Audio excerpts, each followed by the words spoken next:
Возможно, раскрыли обман века почти в каждой зубной пасте, которой пользуются все по несколько раз в день. В надежде защитить свои зубы обнаружили элемент, который зубы просто разъедает. Что это, маркетинговый ход или случайно когда-то допущенная ошибка? Анастасия Серманова разбиралась.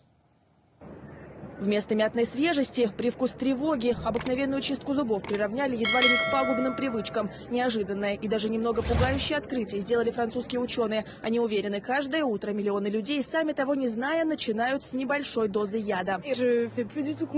После этого я вообще не верю производителям. Теперь готовлю пасту сама. Мне кажется, здоровье важнее зубов. Я всегда думала, что паста – это химия. В ней полно всяких веществ, о которых даже не пишут. Российские ученые подтверждают, за белоснежную улыбку сегодня отвечает смертельно опасное вещество – диоксид титана. Его добавляют почти во все зубные пасты. И кариес здесь уже не кажется серьезной угрозой. Тех крыс, которые получали чистый диоксид титана, развивалось больше онкологии, чем у тех, кто его не получал.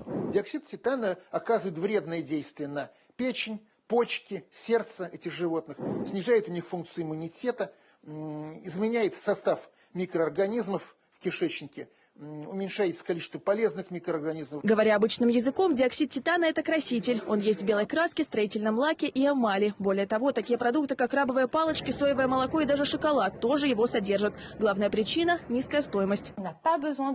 Необходимо, чтобы производители отказались от использования диоксида. Это опасно и, главное, непонятно, зачем такие риски, если это всего лишь краситель. Мы требуем срочно принять меры и спасти наши зубы. И не только их. В то время как производители уверяют в полной безопасности своего продукта, у 60% испытуемых крыс обнаружили начальную стадию рака.